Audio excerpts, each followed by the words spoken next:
Bonjour à toutes et à tous, bienvenue dans ce cours de CM droit administratif. Le droit administratif est une branche du droit public interne, regroupant les règles spécifiques relatives à l'accomplissement par les personnes publiques ou sous leur contrôle de missions qu'elles considèrent comme d'intérêt général et qu'applique le juge administratif. Jean-François Lachaume. Introduction. Section 1. L'intérêt du DA. Point A. Un droit du quotidien. Tout établissement public applique les règles du droit administratif. 3 exemples d'arrêts du droit administratif. Conseil d'État, 12 juin 2019, affaire de Parcoursup.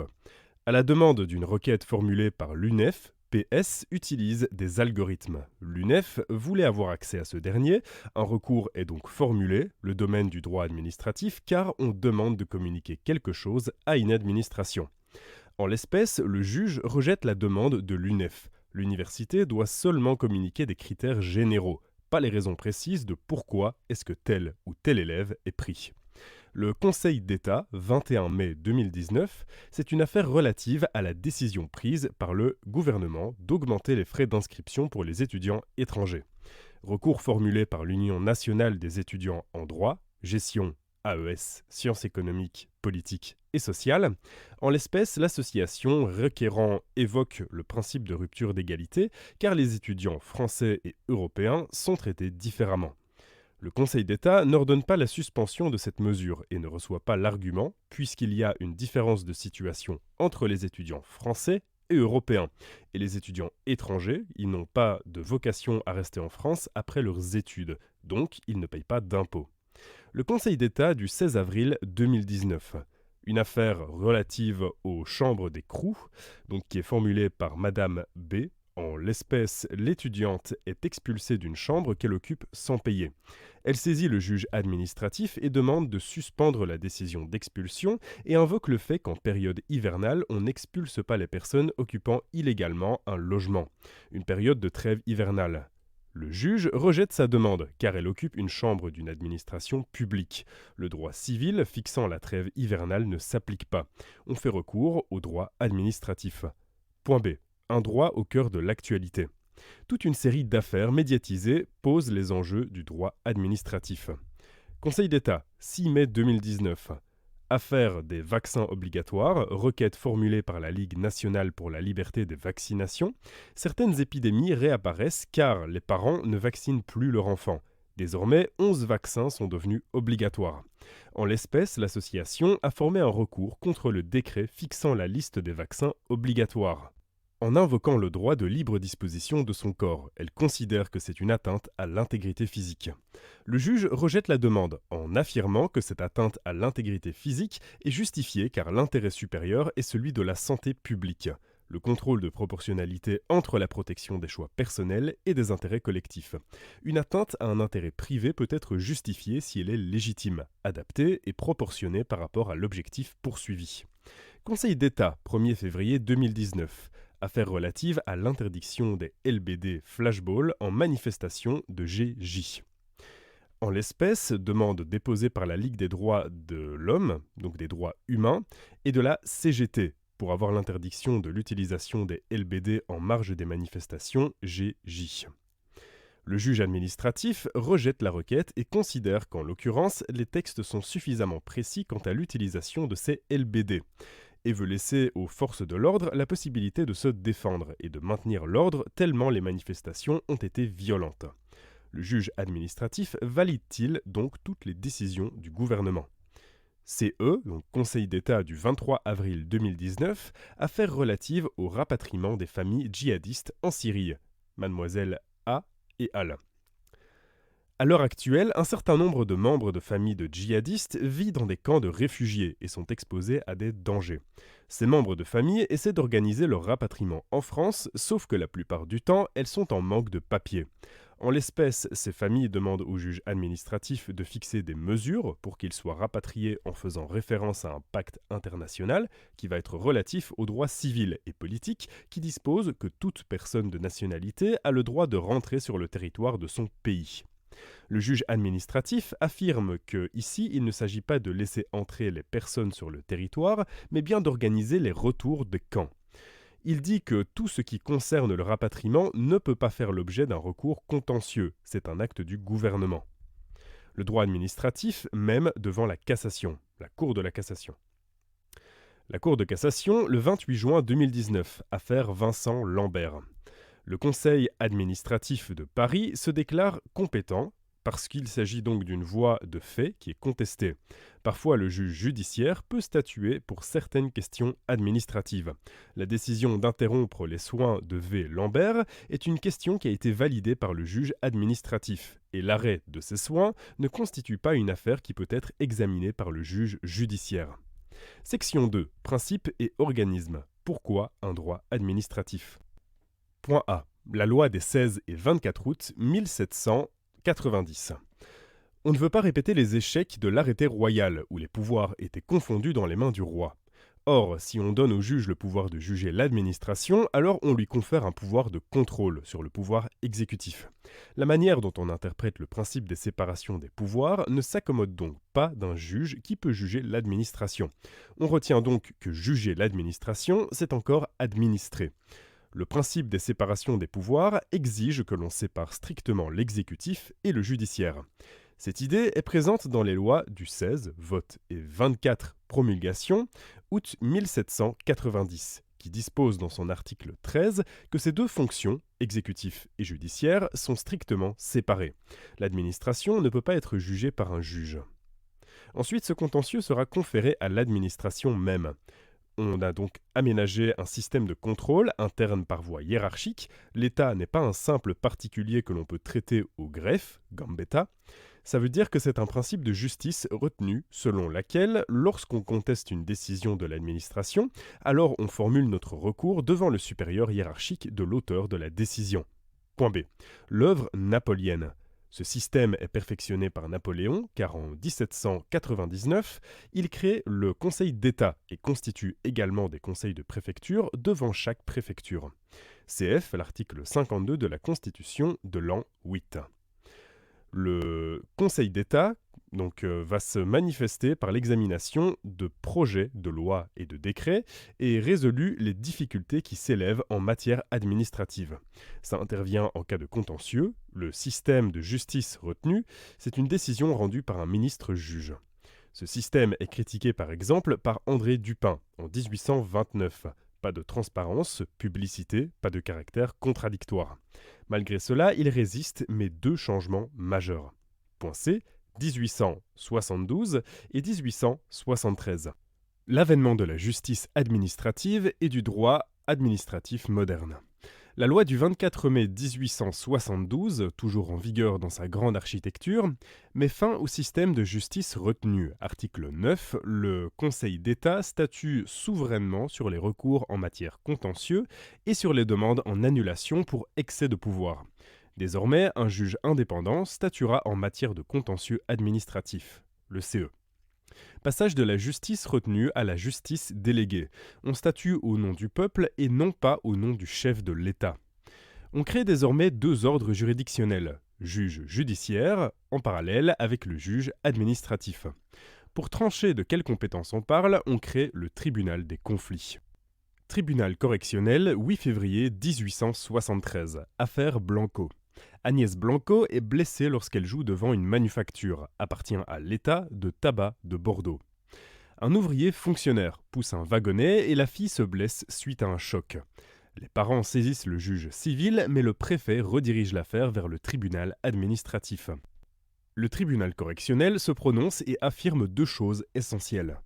La compétence juridictionnelle est celle du juge administratif, parce qu'on a affaire à une activité de service public. Puisque c'est le juge administratif qui est compétent, alors il doit résoudre le litige et pour faire cela, il peut écarter différentes règles de droit privé. Point D. 1980 à 1987. La consécration constitutionnelle. Dans la Constitution de 1958, on retrouve des dispositions sur le Conseil d'État, mais jamais il n'est dit que ces juges sont indépendants. Donc, deux grandes décisions pour remédier à cela. D'abord, en 1980, la Constitution consacre le principe d'indépendance du juge administratif.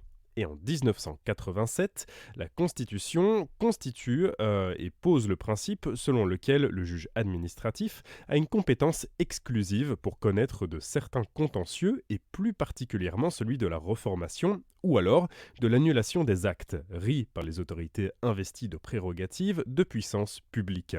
Lorsque l'administration agit en utilisant sa souveraineté, la notion de service public, Léon Duguy, a disparu et est remplacée par l'école de la puissance publique, symbolisée par Maurice Ourioux. Pour lui, ce qui justifie l'existence d'un droit administratif, ce n'est pas le service public, mais l'existence de prérogatives de puissance publique. Une certaine conception de la séparation des pouvoirs explique l'existence de droits administratifs. Dans beaucoup de pays, l'administration est régie par les mêmes règles que le contentieux ordinaire. Le juge judiciaire est compétent et applique le droit commun. Par exemple, RU. Section 3. Les spécificités du droit administratif. Le droit administratif est jurisprudentiel, plus exorbitant du droit commun, plus justifié par les finalités spécifiques, satisfaction de l'intérêt général. Point A. Un droit essentiellement jurisprudentiel. On a insisté sur le fait que le droit administratif est forgé par le juge administratif. Point 1. Un droit prétorien historiquement forgé par le juge administratif. On note l'importance du contexte historique et politique. Les grands arrêts de la jurisprudence administrative est très utile. Point 2. Le développement du droit administratif écrit. Se développe un droit administratif écrit par le législateur. Il y a de plus en plus de sources législatives et de plus en plus de codes qui s'appliquent à l'activité administrative. Deux grands codes sont importants. Le code des relations entre le public et l'administration, CRPA, data de 2016, plus le code de justice administrative, plus, etc. Donc il y a tout de même beaucoup de droits écrits. Point B. Un droit exorbitant du droit commun. C'est égal à un droit différent du droit civil. L'administration ne se voit pas appliquer les mêmes règles que celles qui sont applicables à un partie civil. Mais il existe des exceptions. Les règles distinctes du droit civil existent car leur finalité est différente. Le droit administratif se définit comme l'ensemble du droit applicable à l'administration qui sont distinctes du droit civil, même si parfois elles sont applicables au droit d'administration. Les spécificités du droit d'administration sont le privilège de la décision unilatérale, une possibilité qui est reconnue à l'administration de modifier, de par sa seule volonté unilatéralement, le droit applicable. L'administration peut décider d'installer des obligations aux administrés ou de leur reconnaître des droits. En parallèle, en civil, on impose des obligations par des contrats, mais on ne peut rien faire unilatéralement, principe de consensualisme. L'exécution provisionnelle. Lorsque l'administration prend une décision, on doit l'exécuter même si on la trouve illégale. Si on conteste une décision, on doit quand même la respecter. Insaisissabilité de biens publics. On ne saisit pas des biens qui sont publics. Point C. La poursuite de finalités spécifiques. Le droit administratif existe pour une raison. Il a été conçu pour répondre à une finalité spécifique. La satisfaction de l'intérêt général. CF, citation Maxime Le Tourneur, l'administration doit avoir plus de pouvoir car la finalité est noble alors que l'intérêt privé est égoïste. Le droit administratif est aussi le garant de droits fondamentaux de chaque individu. Exemple d'actualité, la situation des mineurs étrangers qui se retrouvent à la rue. Les autorités considèrent que c'est lié à un problème migratoire, l'État n'agit pas. Seuls les particuliers et les associations le font. Thème 1. Les acteurs du droit administratif. La personnalité juridique, c'est l'aptitude d'avoir des droits et des obligations. Elle est attribuée soit à des PP, des êtres humains, ou des PM, qui se subdivisent entre des PM de droit privé, comme les associations à but non lucratif ou lucratif, et des PM de droit public. Les PM de droit public se divisent en 3 catégories. L'État, les collectivités territoriales, locales, et pour finir, les établissements publics. L'administration publique est faite de l'ensemble des PM de droit public ainsi que l'ensemble des PP qui concourent à l'activité de l'administration, les fonctionnaires. Chapitre 1, l'administration publique, section 1, l'administration de l'État, la déconcentration. La France a une particularité historique. Le pouvoir royal se construit autour d'une idée selon laquelle il faut concentrer tous les pouvoirs dans les mains du roi. Il y a eu des adversaires, comme les seigneurs locaux, donc ça devait être très fort. Ça se manifeste concrètement dans l'affirmation, la suprématie de Paris sur la province.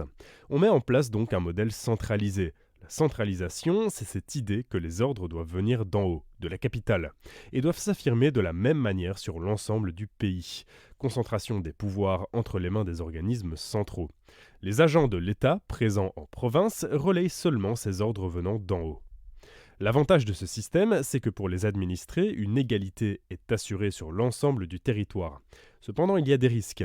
Éloignement de l'endroit où on prend les décisions, risque pour l'endroit de décision de repli sur lui-même, une fois Paris décide que tous les bâtiments doivent se tourner vers le sud, mais au sud ou dans les dom-tom, la surexposition au soleil rend le logement invivable.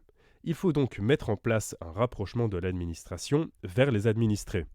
Ces aménagements de modèles centralisés sont de deux types. La délocalisation, c'est déménager d'une activité d'un lieu à un autre, une action symbolique, par exemple l'ENA à Strasbourg, et la déconcentration, aménagement juridique, pas que symbolique, c'est le transfert au sein d'une même institution du pouvoir de décision des autorités les plus élevés à d'autres moins élevés dont la hiérarchie est répartie sur l'ensemble du territoire. Dans un modèle de déconcentration, il y a un aménagement interne à l'État. Les décisions ne se prennent pas uniquement à Paris, mais seront prises par des agents de l'État répartis sur l'ensemble des territoires qui prendront des décisions adaptées aux nécessités locales. Point A. L'organisation de l'administration centrale de l'État. Paragraphe 1. Les autorités administratives suprêmes.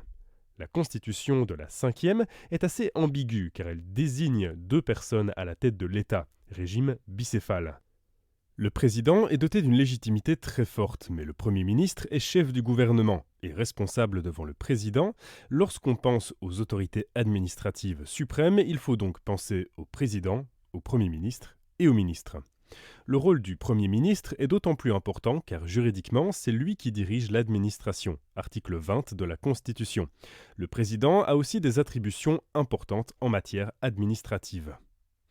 Ensuite, les mercredis, il préside le Conseil des ministres à l'Élysée. Il signe des décisions prises en Conseil des ministres, notamment les décrets. Il nomme également un certain nombre de hauts fonctionnaires, préfets, recteurs, etc. La personnalité politique du président est très visible, connue comparée au Premier ministre.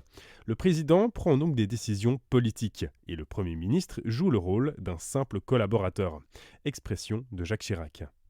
Quant au Premier ministre, on trouve sous sa direction le secrétariat général du gouvernement, qui joue le rôle de coordination politique, fait la liaison avec l'Élysée, qui fixe l'ordre du jour de Conseil des ministres, le Premier ministre et les ministres, plus les rôles plus juridiques, car il est le maître d'œuvre du tout le travail d'élaboration des normes en France. Ça prépare les projets de loi discutés au président, les projets de décrets et s'assure de la bonne exécution des lois adoptées et des décrets édités. Le président et le Premier ministre prennent des décrets. Les décrets non délibérés en Conseil des ministres, c'est-à-dire les décrets simples, sont signés par le Premier ministre. Seuls eux les prennent, les autres autorités administratives prennent des décisions qui s'appellent arrêtés. Les préfets, les maires, etc. Paragraphe 2. Les ministres.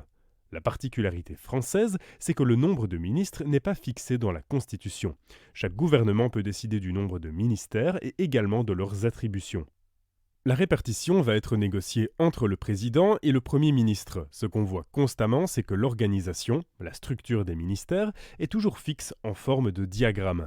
Par exemple, le ministère de l'Intérieur se compose d'une structure politique, le cabinet, plus d'une direction générale qui est sous-divisée elle-même en sous-directions composées de bureaux. Le rôle de ces services centraux, direction, sous-direction, bureaux rattachés au ministère, est aujourd'hui très réduit, car le principe de déconcentration s'applique désormais. Ils n'ont plus de rôle de décision dans les ministères. Leur seul rôle, c'est un rôle d'impulsion et de construction générale des politiques publiques. Ce principe de déconcentration est posé dans un décret du 7 mai 2015. Sont confiées aux administrations centrales et aux services à compétence nationale les seules missions qui présentent un caractère national ou dont l'exécution en vertu de la loi ne peut être déléguée à un échelon territorial. Les autres missions, notamment celles qui intéressent les relations entre l'État et les collectivités territoriales, sont confiées aux services déconcentrés. Les décisions sont donc prises dans les services déconcentrés. Point B, les services déconcentrés de l'État. On passe d'une autorité centrale à une autorité subordonnée, au service de décision. Le territoire français a été découpé en zones administratives, appelées circonscriptions administratives, placées sous l'autorité d'un représentant de l'État. Ils n'ont pas de personnalité juridique, c'est le même marteau qui frappe, mais on a raccourci le manche, au barreau. C'est toujours l'État qui prend les décisions, mais ce n'est plus à Paris. Ce sont leurs représentants répartis sur l'ensemble de la France. Par exemple, le ministère de la Défense est organisé en zones de défense. On découpe la France en 7 zones et à la tête de chacune de ces zones, il y a un militaire qui prend une décision pour l'ensemble des troupes présentes sur sa circonscription. Ou encore, le ministre de l'Éducation nationale a des représentants dans chaque région. Les rectorats, les académies, à l'intérieur de chaque région académique, on a plusieurs recteurs d'académie. Le plus grand des découpages concerne les préfectures qui sont elles-mêmes divisées en sous-préfectures. Cette organisation est particulièrement importante car les préfectures sont les principaux services déconcentrés de l'État et les préfets jouent un rôle important puisqu'ils sont le principal relais de l'action du gouvernement dans les régions. Le préfet est le représentant de l'État dans sa circonscription et est chargé de coordonner l'action de l'État et les actions des différentes directions ministérielles dans le département. Important, aucune personnalité juridique séparée par les autres pour les autres services déconcentrés, ce sont des organisations internes à l'État. C'est l'État. Point C. Les autorités administratives indépendantes et les autorités publiques indépendantes. Apparaissent à la fin des années 70 car on veut davantage accorder de l'autonomie à certains acteurs dans les domaines jugés sensibles, par exemple protection de DF, donc des données financières. On installe donc une sorte de contrôle interne pour protéger les données financières.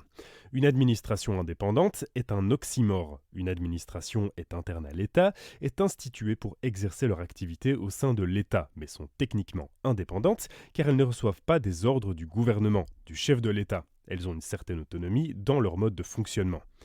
Elles ont été instituées dans les domaines particuliers comme le CNIL, Commission nationale de l'informatique et des libertés, la CADA, C-A-D-A, Commission d'accès à un document administratif, la CNCDH, Commission nationale consultative DDH. Ces institutions sont devenues tellement nombreuses que le législateur voulait rationaliser, clarifier cette notion d'autorité publique indépendante. La loi du 20 janvier 2017 crée une distinction entre ces catégories d'entités administratives. Les autorités administratives indépendantes appartiennent pleinement à l'État. C'est l'État qui est entièrement responsable pour leurs actions. Les autorités publiques indépendantes, dotées d'une PM, ont une autonomie juridique, sont elles-mêmes responsables de leurs actions. Leur liste est fixée dans la loi. Défenseur des droits, peut être compétent pour la protection des enfants sans papier, Agence française de lutte contre le dopage, AFLD, Autorité des marchés financiers, AMF, Conseil supérieur de l'audiovisuel, CSA, Haute Autorité de santé, HAS, Haute Autorité pour la diffusion des œuvres et la protection des droits sur Internet, HADOPI, Autorité de régulation des activités ferroviaires, ARAF, et Haut Conseil du Commissariat aux comptes, HCC. Ad section 2, les collectivités territoriales, la décentralisation. On va ici parler de la décentralisation, c'est le transfert de certaines attributions du pouvoir central, l'État, à d'autres PM de droit public, les collectivités territoriales qui disposent de pouvoirs de décision administrative et d'une autonomie personnelle à l'égard du pouvoir central.